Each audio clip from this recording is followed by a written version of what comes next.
Regardez cette vidéo jusqu'à la fin parce que dans cette vidéo, je vous apporte les actualités récentes du Real de Madrid. Salut et bienvenue sur ActuSport. Si c'est la première fois que tu passes sur ma chaîne YouTube, abonne-toi et active la cloche de notification pour recevoir une alerte chaque fois que je poste une nouvelle vidéo. Entrons direct dans le vif du sujet. Pour remplacer Salah, Liverpool veut faire ses courses au Real.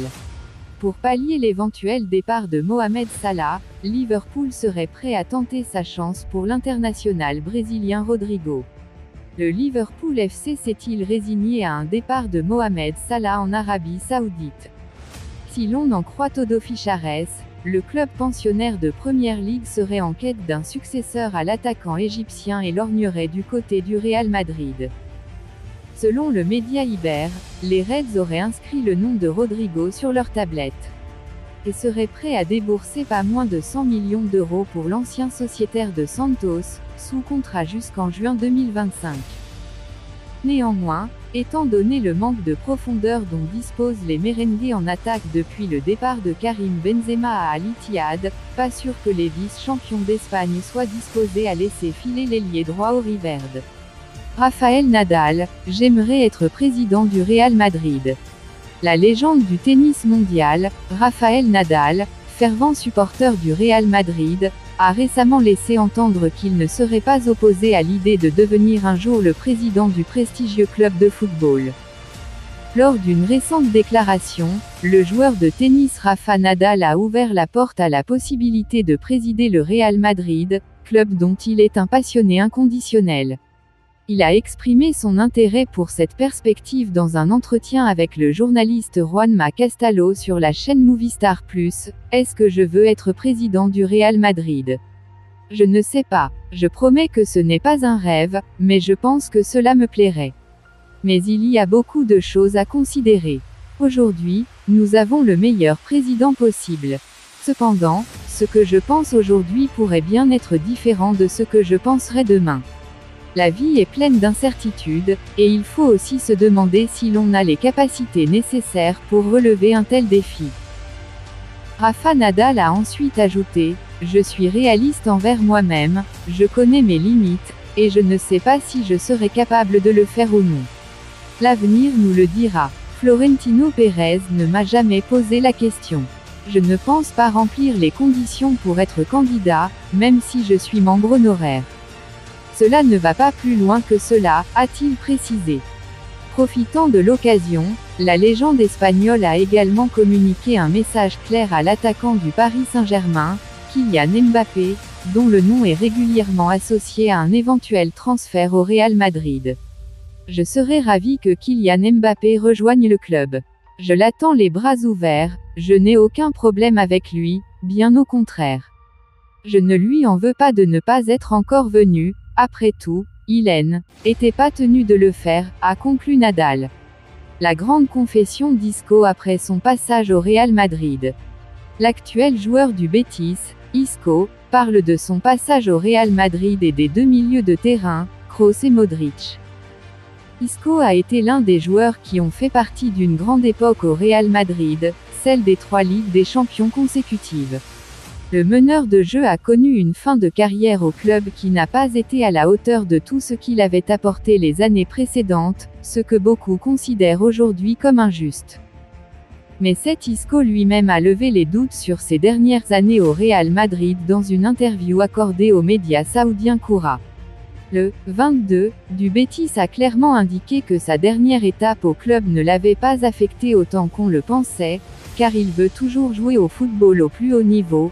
Je suis passionné par mon métier, jouer au football est ce que j'aime, et quand j'ai décidé de m'arrêter quelques mois, je l'ai fait pour me préparer mieux que jamais à tous les niveaux. Isco est devenu quelqu'un de nouveau. Ce désir de changement s'est manifesté clairement au cours de cet été, durant lequel nous avons pu voir l'ancien joueur des Blancs s'entraîner dans le gymnase avec un rythme de travail important qui, aujourd'hui, avec le maillot vert et blanc, porte ses fruits. Il a récolté 3 MVP consécutifs lors des 3 premières journées de la Liga avec sa nouvelle équipe. Cependant, les souvenirs de son passage au Santiago Bernabéu sont trop importants pour être laissés de côté.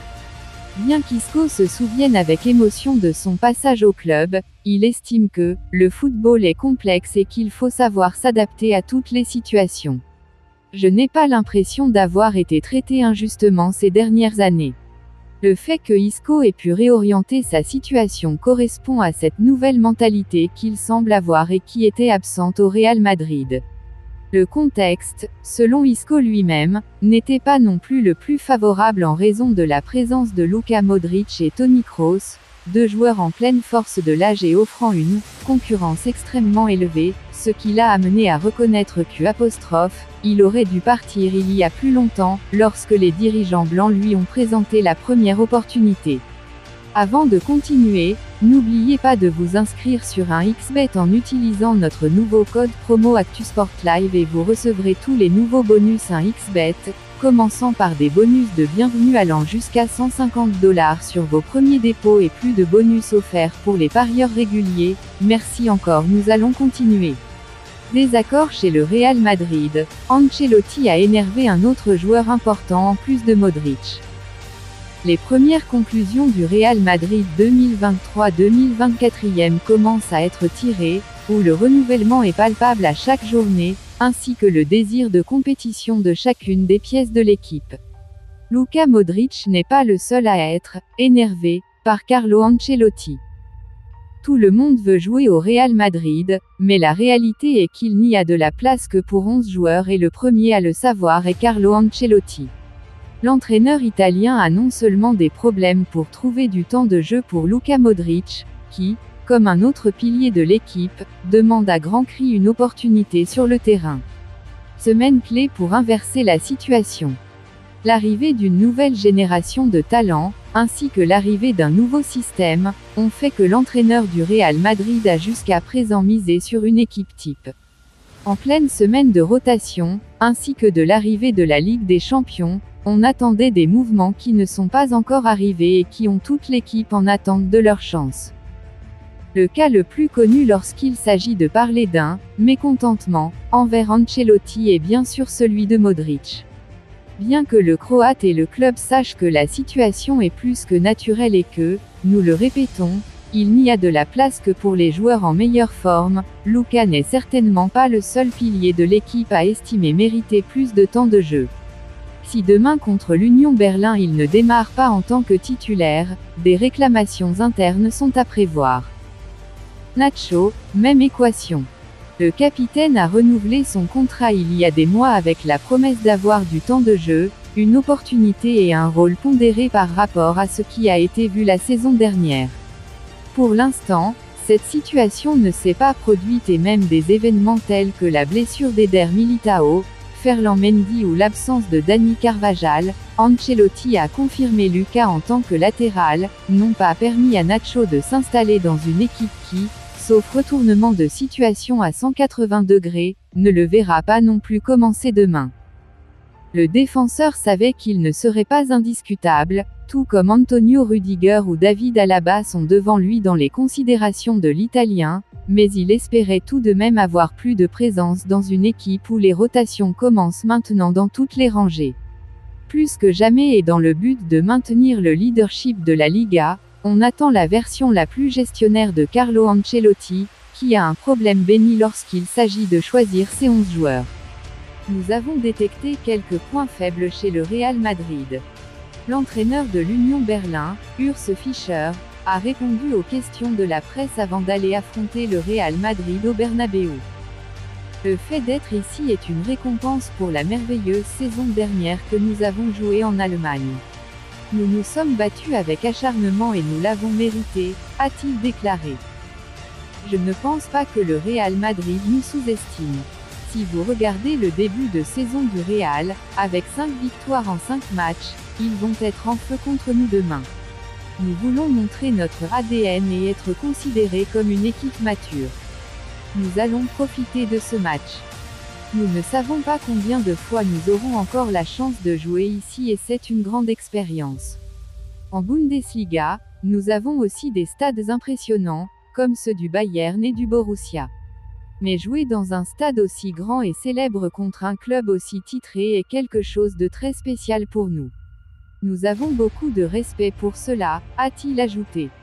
Le Real Madrid est une équipe qui, au cours des 9 dernières années, a remporté 5 fois la Ligue des Champions. C'est une équipe très mature, qui ne panique jamais et garde toujours son sang-froid malgré quelques moments moins favorables, ce qui la rend capable de toujours revenir dans le match. Le Real veut jouer au football et c'est une équipe qui essaie toujours de faire de longues passes. De plus, sur le plan individuel, ce sont des joueurs de grande classe. C'est une grande tâche qui nous attend, mais nous sommes impatients. Nous avons analysé de nombreux matchs. La Sociedad, le Celta, le match amical contre la Juventus. Nous avons détecté quelques points faibles. Quant à la qualité de l'équipe, je vous en ai parlé avant. Bellingham, mais aussi Rodrigo, qui est sur lequel nous devons défendre. S'il prend de la vitesse et joue en 1 contre 1, il est presque impossible à arrêter. Au milieu de terrain, n'importe qui peut faire la dernière passe. Nous avons besoin d'une équipe compacte et bien organisée, a-t-il ajouté. L'entraîneur a aussi évoqué les débuts de l'Anglais Jude Bellingham, qu'il connaît depuis quelques saisons pour l'avoir affronté en Bundesliga. Il a très bien commencé au Real Madrid. Nous le connaissons bien, c'est un jeune joueur de très grande qualité. Il est très rapide, très fort en 1 contre 1, il sait profiter des espaces libres. Il est très courageux sur le ballon. Nous ne pourrons pas l'arrêter avec un seul joueur, nous devons agir en équipe et mettre la pression sur le ballon, a-t-il déclaré. Enfin, Urs Fischer a insisté sur l'aspect psychologique pour bien débuter ce match. Les garçons sont sous les feux de la rampe et nous devons les garder au calme. Depuis 2 jours, nous donnons des informations aux garçons, aujourd'hui nous nous entraînons, demain il y a une dernière réunion où nous leur donnerons plus d'infos sur le match. Ils doivent se préparer mentalement. Je leur ai déjà dit que nous devions jouer un football mature, être courageux et avoir la possession du ballon. Dites-moi tout vous pensez en commentaire. Dites-moi tout vous pensez en commentaire. Si vous avez suivi cette vidéo jusqu'à la fin, merci. Laissez-moi un like, ça fait plaisir, c'est gratuit. Abonnez-vous et activez la cloche de notification pour recevoir une alerte chaque fois que je poste une nouvelle vidéo. À la Madrid, à la Blancos. Ciao, bye bye pour une prochaine vidéo.